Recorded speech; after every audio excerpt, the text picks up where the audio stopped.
In this episode, we talk about climate concerns being taken to the International Court of Justice. We also talk about a technology which is successfully treating active landslide zones in Uttarakhand. But first, we talk about developments happening between India and China. Hi, I am Niharika Nanda, and you are listening to Three Things, the Indian Express news show. Last week, in his first statement to Parliament since India and China reached an agreement in October on patrolling arrangements in Dipsang Plains and Demchok, two friction points along the line of actual control, External Affairs Minister S Jaishankar said that Delhi and Beijing ties are moving in the direction of some improvement. Back in October, after 4.5 years of standoff between India and China, New Delhi and Beijing had agreed on disengagement on the line of actual control, where 50,000 to 60,000 troops were stationed on both sides. Now, to understand the status of the disengagement process and what External Affairs Minister S Jaishankar had to say about the India-China ties, the negotiations that have happened, and what lies ahead, we have the Indian Express's Diplomatic Affairs editor Shubhajit Roy joining us. Shubhajit, can you tell us what is the current status of disengagement as far as the October agreement between the two countries is concerned? So, after India and China reached an agreement in October this year on the patrolling arrangements in the Dipsang Plains and Demchok, the two friction points along the line of actual control, the Indian government has sort of said, and this was articulated by External Affairs Minister S Jaishankar in the Parliament, that there has been a conclusion of disengagement. And that has set Delhi-Beijing ties, the India-China ties, in the direction of some improvement. So essentially, the Indian government has, stated that the disengagement process has been completed along the India-China border. And now that it has been achieved in full in Eastern Ladakh through a step-by-step process, this is what he said, the next priority will be to consider de-escalation that would address the massing of troops along the LAC. So essentially, right now, the two sides will now be focusing on the de-escalation part. Right. And what did Minister S Jaishankar have to say about the India-China relations post the disengagement process? So right now, the External Affairs Minister, he essentially, in his a very detailed statement in Lok Sabha, said that the recent developments that reflect our continuous diplomatic engagement have set our ties in the direction of some improvement. And he talked about the fact that, the special representatives and foreign secretary level mechanisms will be convening soon. He has also said that India is committed to remaining engaged with China to find a fair and mutually acceptable settlement of the boundary issue. The relations will be contingent upon strictly respecting the sanctity of the line of actual control and following the agreements on border management so that there's no attempt to unilaterally alter the status quo is done. So essentially, the next steps he has outlined and that will be conditional to the fact that, there is peace and tranquility along the India-China border. So that has been his main sort of takeaway from his statement. He had mentioned 3 principles that were laid out for both the countries to follow. So can you talk about those? Yeah, so essentially he, mentioned about these 3 principles which he has maintained from the beginning of the conflict, of the border standoff, that he says that needs to be observed in all circumstances. So the first is that the both sides should strictly respect and observe the LAC, which is the line of actual control. 2, neither side should attempt to unilaterally alter the status quo. And the third is agreements and understanding reached in the past must be fully abided by in their entirety. So essentially talking about the fact that the 1993 and 1996 agreements that were concluded and those were violated by China in the past. He's essentially putting the onus on China on not violating those and should be abided by. And also asking both sides should strictly respect and observe the line of actual control, which has been breached in the last 4.5 years. So he's essentially laying the red lines which the two sides must follow, and so that they can, carry forward the relationship in the bilateral and the political domain in the next few weeks and months. Right, and Minister S Jaishankar, while speaking in the parliament, had talked about five aspects of developments between the two countries. So, can you talk about those developments and the three meetings which led us to this current stage? Well, these five aspects are very important. First is, he said that the agreement sort of came after almost 2 years of negotiations since September 2022. And in that, he referring to the agreement that was reached on 21st of October regarding the Depsang Plains and Demchok. He said the twin considerations of an unstable local situation and an impacted bilateral relationship were clearly the drivers for these recent endeavors. And these two areas, which is the Depsang Plains and Demchok, have been the focus of the discussions in both WMCC, which is the working mechanism for consultation and coordination, and SHMC, which is the senior highest military commander talks with the Chinese side since September 2022, when the last disengagement agreement was concluded at the Hot Springs area. Secondly, he listed the three key meetings that led to the breakthrough. And he talked about the fact that in the lead up to the October 21st agreement, he had discussed both the specific disengagement issue as well as the larger relationship with his Chinese counterpart, Wang Yi, in Astana on 4th of July and in Vientiane in Laos PDR on 25th of July. Apart from that, National Security Advisor Ajit Doval and Wang Yi, who's also his Chinese counterpart, also met in St. Petersburg on 12th of September. So these were the three key meetings that led to the breakthrough that he mentioned, that he talked about. Right, and Minister S. Jaishankar had also mentioned the challenges that were faced by the negotiators in the last 2 years. So can you share with us what those challenges were?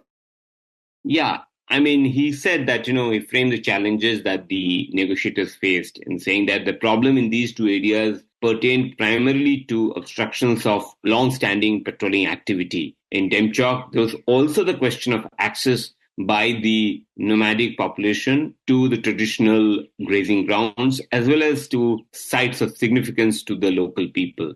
And then he spelled out the outcome of the negotiations, and he said that as a result of these recent understanding arrived at after the intensive negotiations, patrolling has been resumed to the traditional areas, and it was initially tested by sending out patrols for verification of disengagement on the ground, and then was being followed up by regular activities as well as per the agreed understanding. So that was the kind of challenges that were faced by the two sides. Right. Shubhajit, what are the meetings that have happened since which have led us to this current stage?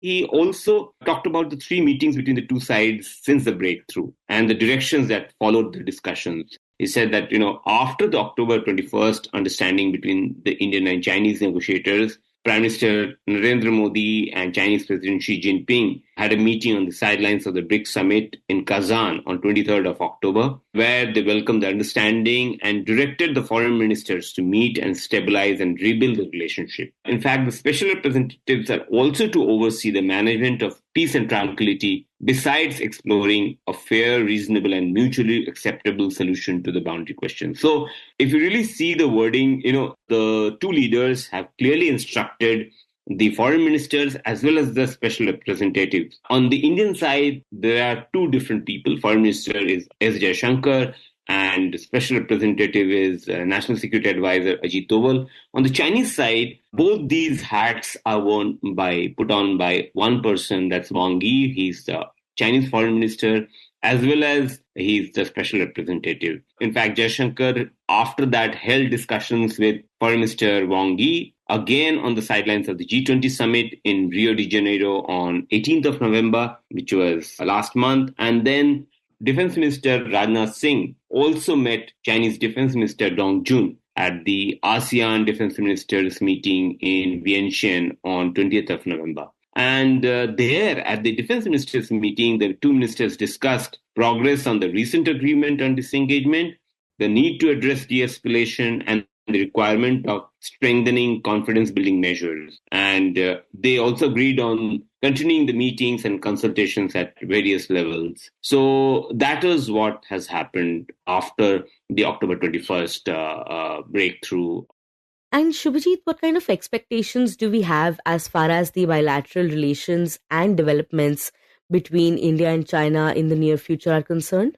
We saw, which Jaishankar also spelled it out, that now that the disengagement has been achieved in full in Eastern Ladakh through a step-by-step process, culminating in Depsang and Demchok, and the task of disengagement has been completed. It's now an expectation that discussions would commence in regard to the remaining issues that had been placed on the agenda. And in that sense, he said that, the conclusion of the disengagement phase now allows them to consider other aspects of the bilateral engagement in a calibrated manner, keeping India's national security interests first and foremost. And in that sense, he said that in the recent meeting with Foreign Minister Wang Yi, they reached an understanding that the special representatives and the foreign secretary level mechanisms will be convening soon. In fact, after that, the negotiators from both sides, which is the joint secretary in the Indian government in charge of China as well, and the Chinese counterpart, they met in New Delhi. And they said that, they reflected on the lessons learned from the military standoff, and they agreed on the need for effective border management and maintenance of peace and tranquility as part of the bilateral agreements.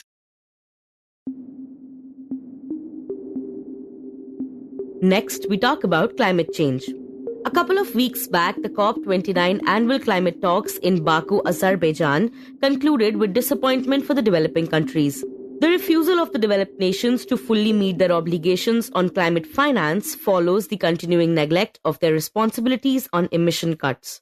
To hold the developed countries accountable for their climate responsibilities, the developing nations, particularly small island nations, have now taken their concerns to the International Court of Justice, ICJ, the main judicial arm of the United Nations.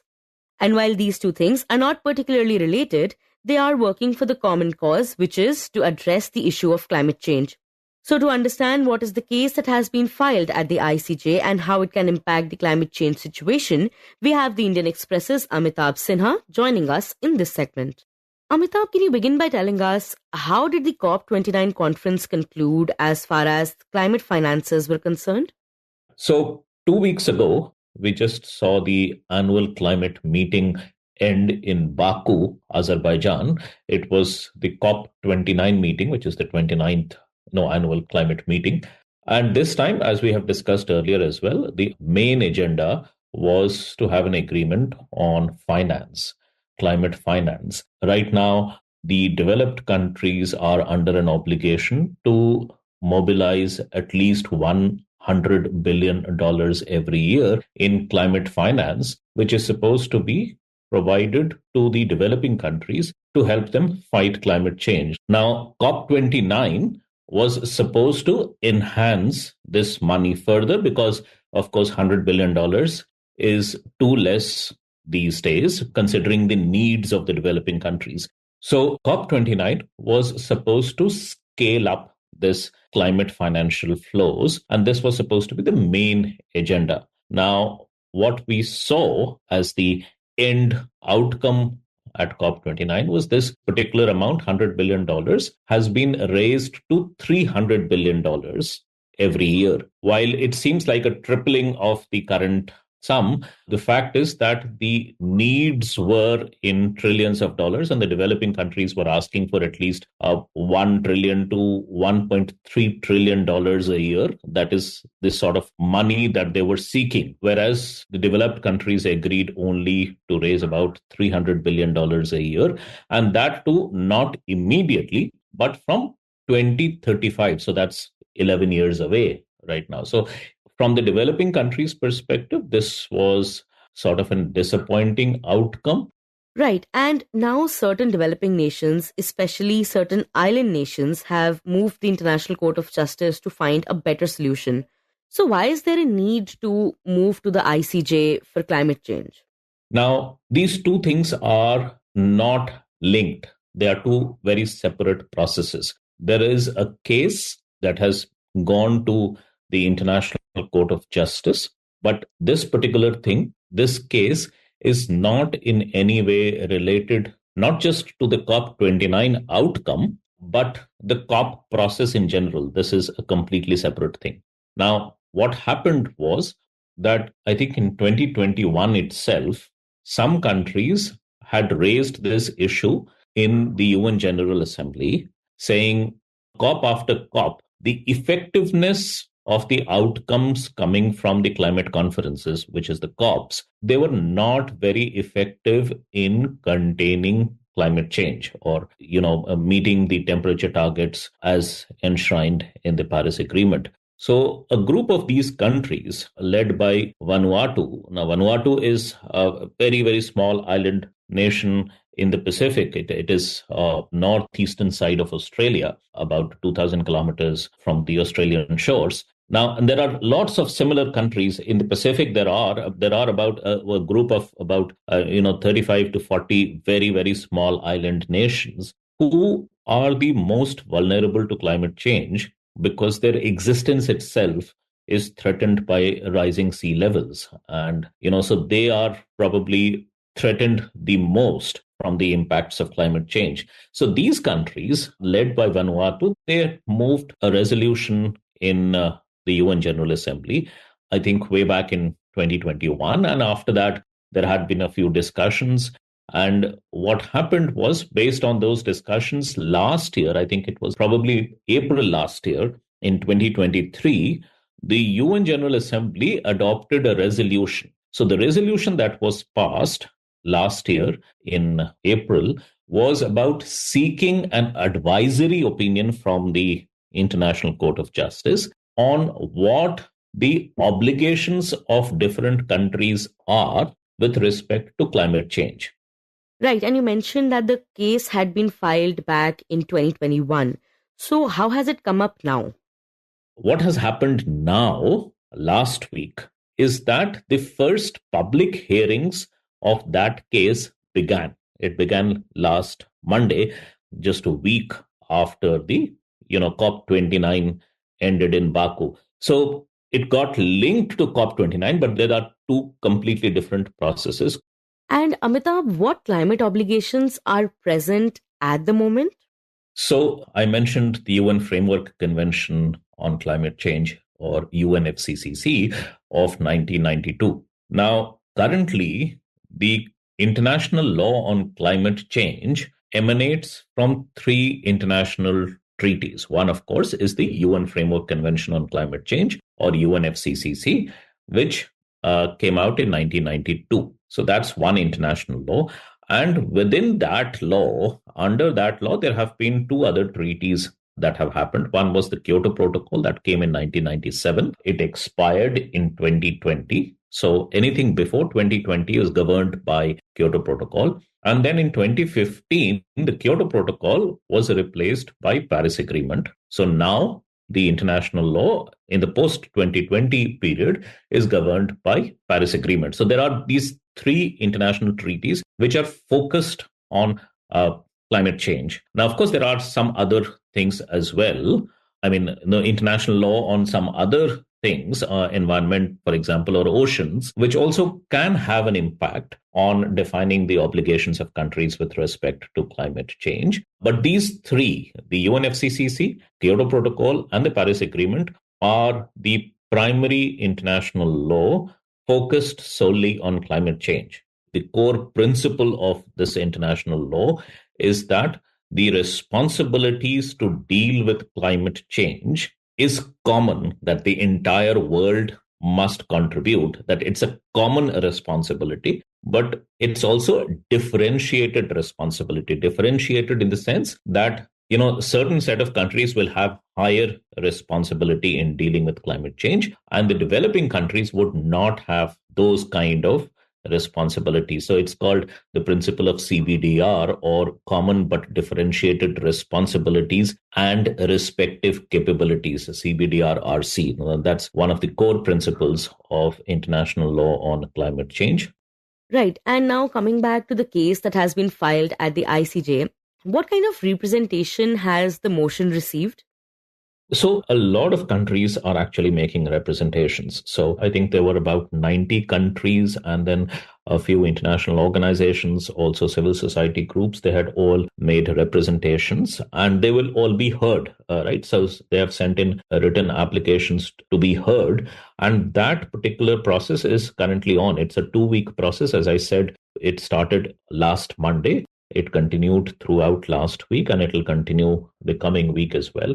So those hearings are going on. So we'll have more than like 120 different countries and groups that will be heard in public hearing. And after that, the process will continue. And so India made a representation at the public hearing, I think on Thursday. And a lot of other countries have already made. The United States has made a representation. China has made a representation. The small island countries, starting with Vanuatu, they have made a representation. And the representations are going to continue, as I said, this coming week as well. And Amitabh, you mentioned that India has also made a representation. So can you tell us about that? So India in its representation talked about the existing laws. It talked about the fact that developed countries have not been fulfilling their responsibilities. They have failed to meet their expected targets on emission cuts.